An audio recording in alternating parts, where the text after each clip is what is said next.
Oke, kembali lagi di channel saya guys. Saya makasih buat kalian yang sudah mengklik video ini ya. Kali ini terkait strategi atau pergerakan Pak Prabowo yang membuat para pembenci Pak Jokowi tidak bisa tidur ya. Betul-betul panik ya kan. Apalagi Egy Sujana, kita lihat ya gimana videonya. Sebelum kita ke video, bantu subscribe channel saya yang belum subscribe. Tidak tunggu lama, kita ke video langsung, let's go. Kenapa kok apa urusannya ijazah palsu sama KPK? Ini kalau orang blon ya nggak ngerti. Jokowi bisa jadi presiden dilalahnya ijazah. Tanpa ijazah nggak bisa, karena itu syarat. Pasal 169 huruf R Undang-Undang Nomor 7 Tahun 2017. Berarti ijazah itu menentukan dia bisa jadi presiden. Nah, jadi presiden dia ugal-ugalan. Dia betul-betul menciptakan hutang hampir 20.000 triliun. 8.000 triliun pemerintah sendiri, kemudian selebihnya itu BUMN dan swasta. Ini yang ngomong ahli ekonomi Antoni yang saya tahu, Budiawan ya.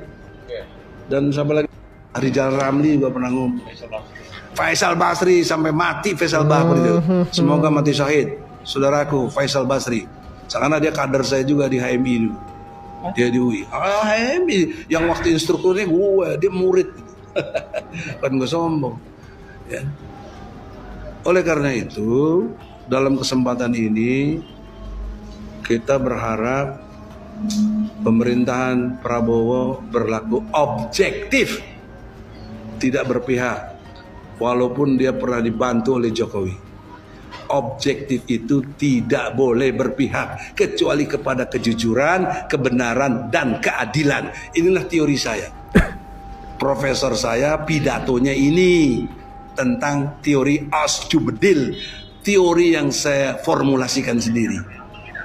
Karena banyak yang menjadi pertanyaan, profesor teorinya mana? Si Fulan profesor, dia punya teori apa? Tekum, sekian tahun ngajar, buku-buku, teorinya dia nggak pernah buat. Sementara Archimedes, Thomas Alva Edison, James Wood, Isaac Newton, nggak ada profesornya, tapi dia punya teori. Gitu. Bismillahirrahmanirrahim. Assalamualaikum warahmatullahi wabarakatuh. Bahwa alhamdulillah kami tadi dari Dumas, setelah dari Dumas ketemu Humas di KPK. Dan kami banyak sekali audensi dengan Humas KPK bahwa poin tanggal 10 kemarin kita ajukan Dumas tentang OCCRP terhadap tuduhan mantan presiden kita ke-7 Joko Widodo yang dianggap korupsi nomor 2 terbesar di dunia. Oleh karena itu kami tanggal 15 memang dapat jawaban surat bahwa akan ditindaklanjuti nanti oleh Humas, hanya dalam proses penyelidikan. Nah, tadi kita bicara panjang lebar sama Humas, kebetulan ada di sebelah saya Mas Wahendar, dan menyerahkan kepada kita untuk menyampaikan ini. Poin yang akan disampaikan bahwa Dumas yang kita adukan dalam bentuk mungkin laporan itu diterima oleh KPK. Nah, itu dulu ya. Yang kedua, setelah diproses maka diajukan ke pimpinan dan kepala Humas. Dan sekarang Humasnya ada. Dan insya Allah nanti bahkan kita akan diterima audensi oleh pihak KPK tentang soal OCCRP tersebut, gitu loh ya. Nah, dibatasi dengan maksimal 8 sampai 10 orang. Nah, jadi kami dalam hal ini sudah merasa agak lega bahwa KPK mendengarkan apa yang diinginkan oleh rakyat. Itu dulu ya. Kami semua sekarang sedang berada di depan gedung KPK dalam rangka menyampaikan aspirasi tentang perlunya KPK melakukan langkah-langkah yang aktif, langkah-langkah yang nyata dalam rangka memproses dugaan korupsi, mega korupsi korupsinya Jokowi. Apa yang disinyalir atau dirilis oleh Organized Crime Corruption Reporting Project ya, yang berkedudukan di Den Amsterdam itu, bahwa Jokowi yang masuk dalam finalis tokoh terkorup tahun 2024 itu harus direspon oleh KPK. Jadi kami memperkokoh aspirasi rakyat yang sama dengan pandangannya OCCRP. Jadi bahasa tema kita tangkap dan adili Jokowi. Karena sumber segala masalah di negeri ini adalah Jokowi. 10 tahun memerintah itu bukan menyenangkan, bukan membahagiakan, bukan menggembirakan rakyat, bukan mensejahterakan, tapi justru merusak, memiskinkan, bahkan merampok sumber daya alam yang ada. Bahkan kedaulatan negara pun telah dijual ke orang yang seharusnya dia tidak berada di ruang ini. Jadi KPK harus segera melangkah. Artinya Jokowi ini sudah banyak dosanya dan banyak datanya, banyak buktinya soal korupsinya itu. Tinggal sekarang kemauan politik, kemauan hukum dari para penegak hukum, khususnya KPK. Jika KPK bergerak, maka insya Allah rakyat akan berada di belakangnya. Tapi kalau KPK tidak bergerak, rakyat ada berada di depan KPK. Artinya KPK mungkin menjadi tidak berguna dan KPK harus dibubarkan kalau KPK tidak melakukan upaya untuk menangkap, memproses, mengadili Joko Widodo sebagai sumber penyakit di negeri ini. 10 tahun memerintah merusak segalanya, bukan memberi maslahat dan manfaat. Oleh karena itu, kami semua hadir di sini dalam rangka menyampaikan aspirasi yang mudah-mudahan didengar oleh KPK. Dan KPK harus berbeda dengan kemarin. KPK sekarang harus mau melangkahkan kaki untuk menangkap, mengadili Joko Widodo. Prabowo banyak berubah ya, jadi sedikit banyak saya melihat ada semacam gaya Pak Jokowi perlahan mulai melekat ya. Jadi ini kita lihat Pak Prabowo era baru lah ya, dengan gaya yang beda semacam The itu. New Prabowo, The New Prabowo. Jadi Okay. ketika merespon semacam pujian, semacam apresiasi, beliau tidak merespon langsung tapi malah fokus ke hal-hal yang belum dia selesaikan. Dan menurut saya itu ya bagus ya, walaupun memang di saat yang sama kita akan melihat bahwa orang seperti beliau ataupun presiden yang lain pasti akan memperhatikan betul hasil survei itu. Karena itu sebagai salah satu indikator penting bagaimana publik merespon hasil kerjanya kan Bang. Betul. Jadi kalau misalkan respon beliau seperti itu saya kira bagus, positif, sehingga para menterinya tidak keenakan Bang, tidak terlena dengan hasil positif tadi, malah kalau bisa lebih bagus lagi. Kalau sudah dapat B+ dari Kompas, kalau bisa next 6 bulan kemudian dapat A atau bahkan A+ tadi yang kita bahas.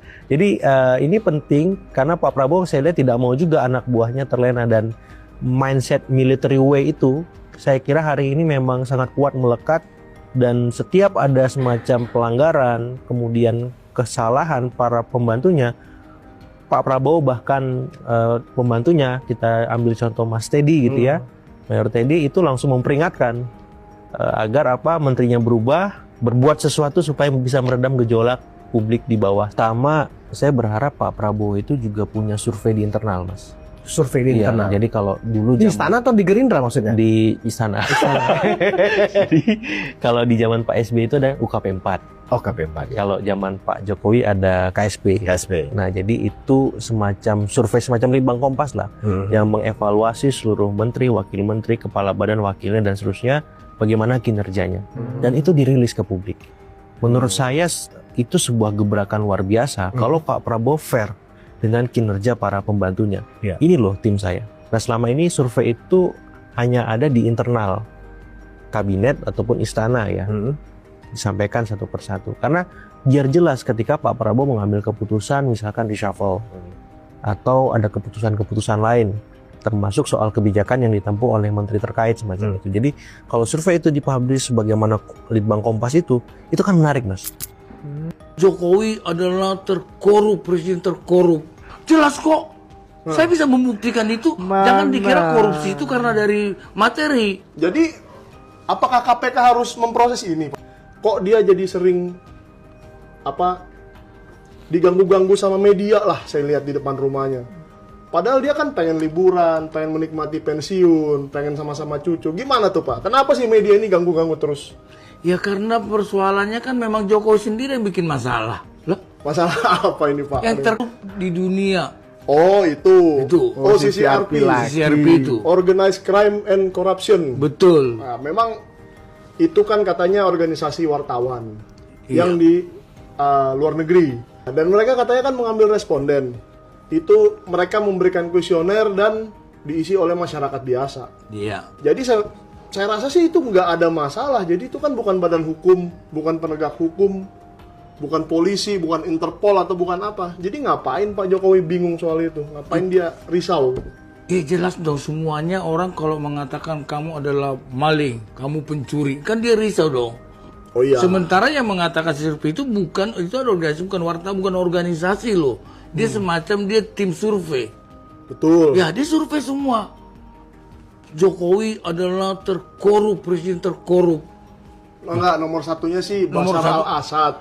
Asad ya, nomor 2 masuk final lah, nomor 2 final terkorup. gitu, Pak ya. Masuk final. Iya.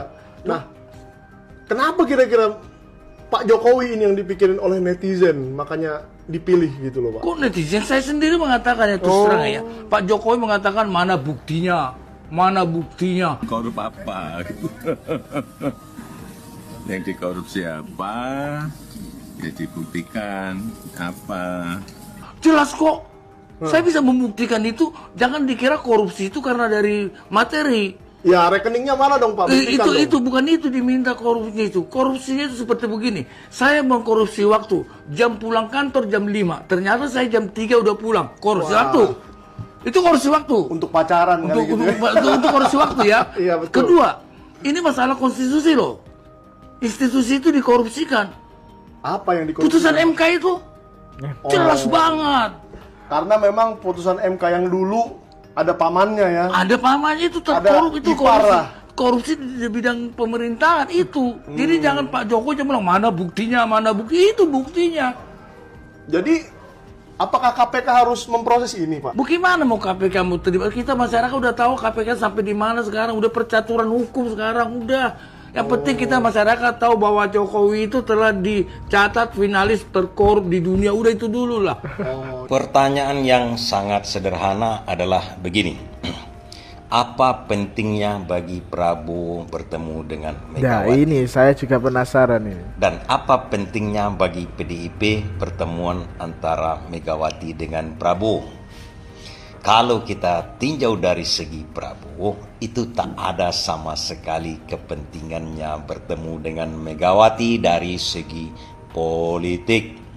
Tak ada sama sekali. Ya. Kalau pada waktu awal terpilihnya Prabowo, memang Prabowo membutuhkan partai yang banyak di parlemen. Tapi sekarang Prabowo telah berhasil mendapatkan 85% dukungan DPR. Tak perlu lagi partai yang lain selain daripada yang ada sekarang. Malahan yang sekarang ada di Koalisi Indonesia Maju itu pun sudah terlalu banyak bagi Prabowo. Dia hanya memerlukan sekitar 60% kekuatan parlemen untuk melanjutkan pemerintahan, untuk membuat pemerintahannya kuat.